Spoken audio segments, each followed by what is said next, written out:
Assalamualaikum warahmatullahi wabarakatuh. Jadi di sini saya akan membahas tentang identifikasi obat golongan sulfonamid. Sebelumnya, perkenalkan nama saya Fathia Salsabila Azahra dengan NIM 24 10 30 79 13 59 dari kelas 03 FKKP 007. Tujuan dari identifikasi obat golongan sulfonamid ini yaitu mampu mengidentifikasi senyawa obat golongan sulfonamida. Dasar teori, sulfonamida merupakan suatu senyawa antibakteri yang mengandung gugus sulfonamid. Pada beberapa tahun terakhir, penggunaan senyawa ini telah menurun dengan adanya antibiotik baru seperti penisilin dan cefalosporin. Khaira 2018. Prosedur kerja yang pertama itu ada uji organoleptik, yaitu mengamati warna, bentuk, bau, dan rasa. Lalu yang kedua ada uji kelarutan.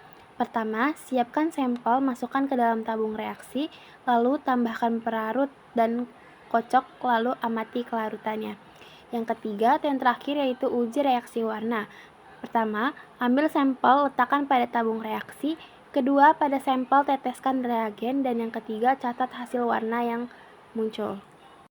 Yang pertama ada data pengamatan dari uji organoleptik dengan sampel sulfamerazin. Hasilnya serbuk hablur putih, agak kekuningan, tidak berbau atau hampir tidak berbau. Lalu pada sulfanilamid, serbuk hablur putih, tidak berbau, serbuk halus. Literaturnya dari Farmakope Indonesia edisi 6 2020 dengan keterangan memenuhi syarat. Lalu ada uji warna sulfanilamid residu. Perlakuan yang pertama yaitu sulfanilamid ditambah HCl dan ditambah CuSO4. Hasilnya, sulfanilamid ditambah HCl menghasilkan warna bening dan mengendap. Lalu ditambah CuSO4 menjadi kuning terang. Keterangannya tidak memenuhi syarat. Lalu, ada sulfanilamid ditambah dengan Kopay-Zwicker. Warna asli dari Kopay-Zwicker yaitu biru terang. Setelah diberi sampel, sulfanilamid menjadi biru redup atau pucat. Literatur menyebut hasil dari percobaan ini berwarna biru terang, sedangkan hasil dari yang kami praktikkan berwarna biru redup, dengan keterangan tidak memenuhi syarat. Lalu selanjutnya ada sulfanilamid ditambah dengan PDAB-HCl. Warna asli PDAB-HCl yaitu kuning samar. Setelah diberi sampel menjadi kuning keruh dan terdapat sedikit endapan. Reaksi ini positif karena umumnya menghasilkan warna kuning hingga jingga yang lebih jelas, dengan keterangan memenuhi syarat. Lalu ada sulfanilamid ditambah HCl ditambah H2SO4 dan ditambah vanilin. Vanilin plus H2SO4 menghasilkan warna ungu gelap. Lalu setelah diberi sulfanilamid menjadi merah terang dan terdapat endapan. Menurut literatur umumnya membentuk warna ungu hingga jingga. Keterangannya tidak memenuhi syarat. Selanjutnya ada sulfanilamid filtered, yaitu perlakuannya yaitu sulfanilamid ditambah dengan CuSO4. Hasilnya warna asli CuSO4 biru bening. Setelah diberi dengan sampel tidak terjadi perubahan warna dan ada endapan partikel. Reaksi umum sulfanilamid plus CuSO4 menghasilkan perubahan warna seperti hijau kebiruan atau coklat, dengan keterangan tidak memenuhi syarat. Selanjutnya ada sulfanilamid ditambah vanilin dan ditambah dengan H2SO4. Warna asli vanilin plus H2SO4 itu ungu gelap. Setelah diberi sulfanilamid menjadi ungu lebih cerah.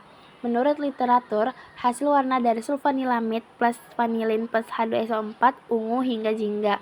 Keterangannya memenuhi syarat. Lalu selanjutnya ada sulfanilamid ditambah dengan Kopay-Zwicker. Kopay-Zwicker merah muda setelah diberi sulfanilamid menjadi merah samar ungu. Reaksi ini biasanya menghasilkan warna biru jelas dengan keterangan tidak memenuhi syarat. Yang terakhir ada sulfanilamid plus PDAB.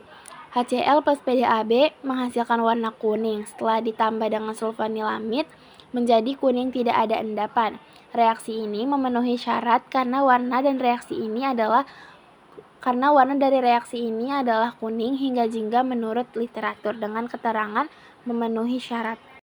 Selanjutnya ada uji warna sulfamerazin. Sulfamerazin ditambah HCl ditambah PDAB menghasilkan larutan putih keruh, terdapat endapan partikel di bawah. Reaksi ini biasanya menghasilkan warna kuning hingga jingga. Keterangannya tidak memenuhi syarat. Sulfamerazine plus Kopaiz-Vicker, reagen aslinya itu berwarna biru terang. Setelah diberi sulfamerazine tidak terdapat perubahan warna. Reaksi ini harusnya menunjukkan warna biru yang lebih jelas atau intens. Dan yang terakhir, sulfamerazine ditambah CuSO4. CuSO4 sendiri itu berwarna biru, setelah ditambah dengan sulfamerazine menjadi warna biru kehijauan. Pada reaksi ini memang menghasilkan warna biru kehijauan. Selanjutnya ada uji kristal aseton air. Uji kristal sulfamerazine, air plus aseton hasilnya tidak beraturan. Lalu yang kedua ada uji kristal sulfanilamid, air plus aseton hasilnya tidak menunjukkan apapun. Yang terakhir ada uji kristal sulfanilamid residu, air plus aseton terdapat kristal berbentuk batu tidak beraturan. Lalu ada yang terakhir ada uji kelarutan, sulfamerazine plus aseton, dia agak sukar larut. Yang sulfamerazine plus aquades, dia sangat sukar larut dalam air. Sulfamerazine plus etanol, sukar larut. Sulfanilamid filtrat plus etanol, dia larut. Sulfanilamid filtrat plus aseton larut. Sulfanilamid plus aquades larut. Sulfanilamid plus 96% etanol sukar larut dan mengendap serta keruh. Kesimpulannya adalah mahasiswa mampu mengidentifikasi senyawa obat golongan sulfanilamid.